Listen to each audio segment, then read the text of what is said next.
morning! Or evening. Or lunchtime, depending on where you are. Today, in our VIV intelligence agency, we will investigate on, you guessed it, the Cold War.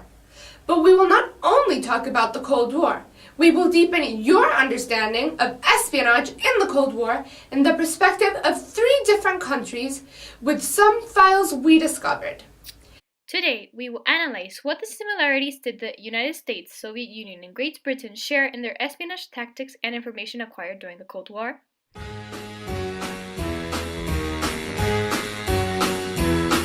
Hit the road, Jack.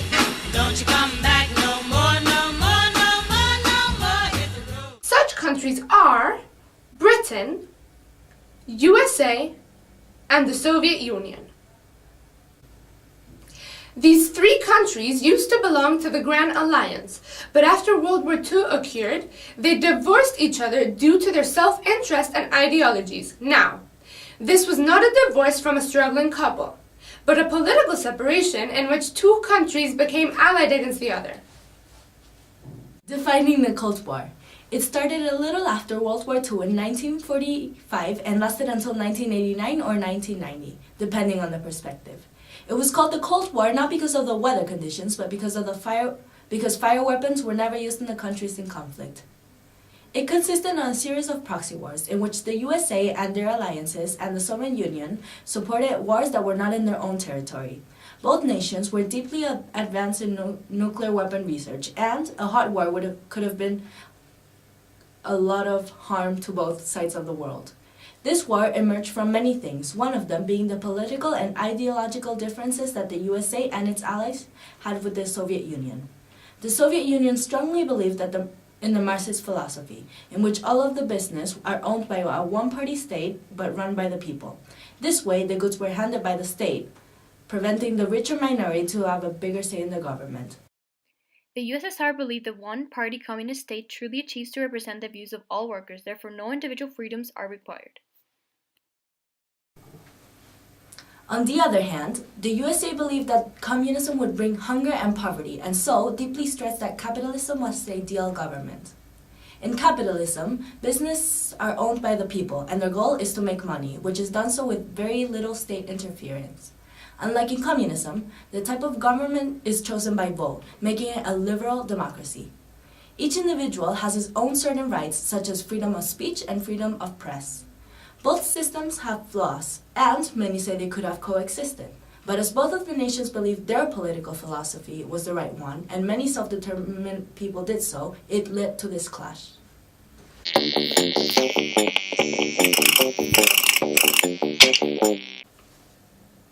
This was a letter written by Captain C.H. Harmer, in which he describes the situation between Britain and Germany to an unknown person who also works in the SIS.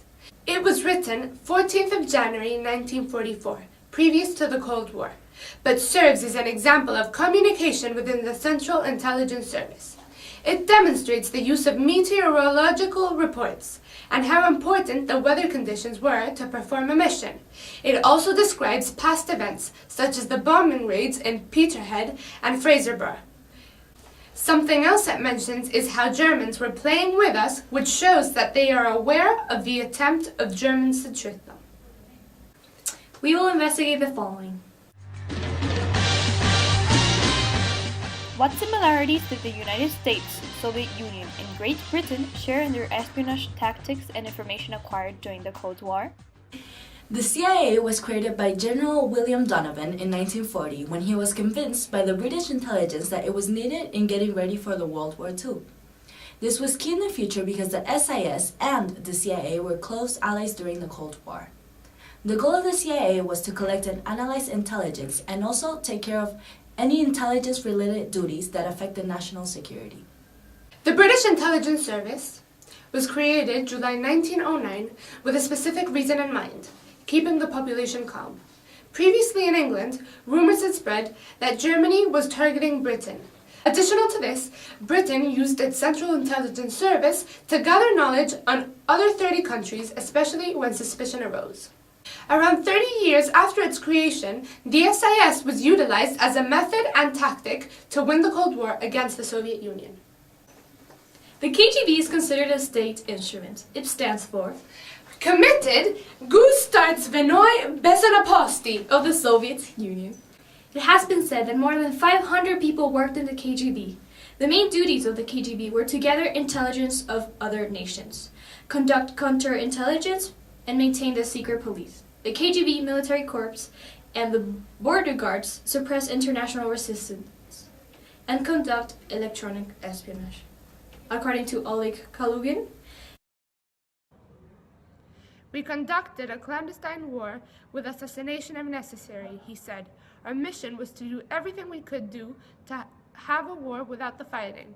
This was seen as amoral in America, but it was our ideology.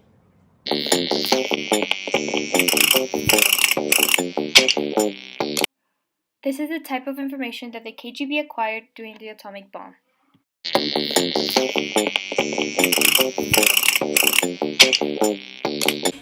Anyways, the U-2 spy plane was one of the CIA's greatest espionage-related inventions. It was first designed after the Soviets denied the treaty sent out by Eisenhower, which basically asked to trade their military aerial blueprints. The plane was so amazing because it was able to fly really high altitudes that reached up to 80,000 feet, and also because it was equipped with suicide pills and a self-destruction button. The self-destruction feature was in case the plane was discovered, and so preventing the USA from being in the media headlines. The U-2 plane mainly flew over Cuba and its borders, allowing it to take pictures of the place. The pictures taken were really valuable since it led to the discoverment of the Soviet nuclear missiles placed in Cuba, leading to the missile crisis. It can be said that all three spy agencies had certain similarities. To begin with, the SIS, CIA, and KGB all had the same objective, to acquire information on their opponents during the Cold War. The US and Britain both tried to acquire information on the Soviet Union, and vice versa. As both Britain and USA were allied, they would communicate between themselves, sharing their gained knowledge, and would come up with defense plans against their opponent. Furthermore, another similarity is that all of the spying nations used paper as the main communication source. Because the internet was not available, they had to use physical letters that increased the risk of interception. A strategy used to avoid this was leaving blank spaces in documents. Places, dates, and other detailed information was not included in the letters. And this is known because we currently have at our disposal letters written by these intelligence services during this exact time period. Another medium the nations used was radios. The spies would use radios to communicate amongst themselves, which was not the safest way to go, as many times the opponent country would interfere with these. An example of radio interference happened in Albania. The USA had sent troops to Albania in hopes of being able to change their government ideals, which would later force a trend throughout Europe. This mission was a fail because a member of the British intelligence warned the Soviets and Albanians who captured and murdered American troops and used their radios to communicate that they had a safe landing and to send more troops. A similarity to be mentioned is that all spies went through the same risks of execution. If they were found passing on information to other countries, nothing they did nor what they worked at could be discovered. A specific example is of a man named Kim Philby that worked for the British intelligence services and then became traitor by giving secret information and working for the KGB. He was later uncovered, and this caused a major scandal. The Cambridge Five was another group of 5 Englishmen who did the same as Kim Philby by supporting the USSR as they pretended to work for the British intelligence.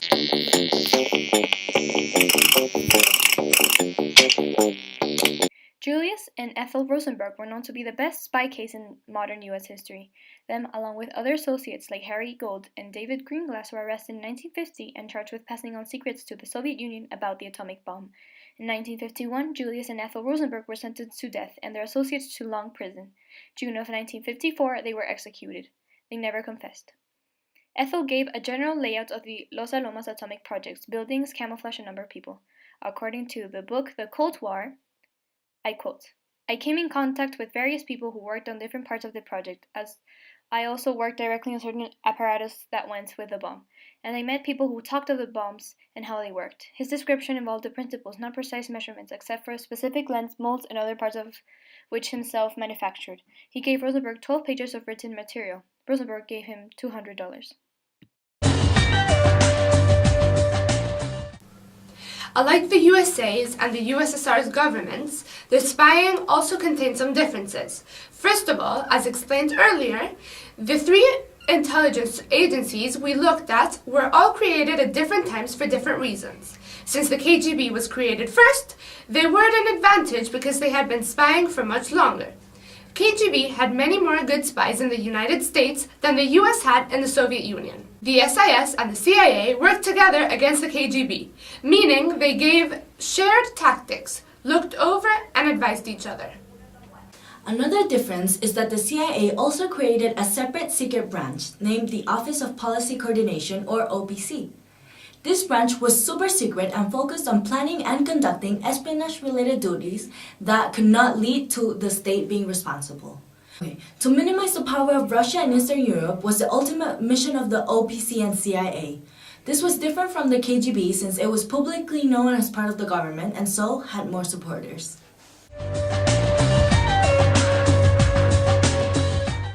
Espionage during the Cold War isn't much different to the one today. It certainly had more use during the war, as acquiring information was required in order to persevere and win the war. Nonetheless, espionage is still in use currently. All countries have secret information and are constantly trying to figure out what others are doing. But as war isn't present in between these specific countries, there is more communication within them. This causes to be less conflict and violence. However, when countries have small uprising conflicts, people do tend to worry about the use of nuclear weapons just like they did during the Cold War. Alliances were made according to ideologies and self-interests, just like between Britain and the US, in which both were anti-communist and believed that a more democratic government was better. Their self-interest was to try and explain these ideas influencing the entire world. Up until today, alliances have remained together, and these can be crucial for future conflicting events. It is not assured that the same countries will be allied, as new ideas may arise and separate them. Unity between the countries will occur when they share similar ideologies and self-interests. Additionally, it can be said that the spies can be considered part of the key role of the individual. These people were most definitely crucial in order to gather and trespass information in a courageous manner. The price for being caught was a life penalty.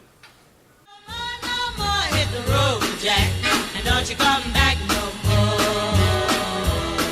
Oh woman, don't treat me so mean. You're the meanest old woman that I've ever seen. I guess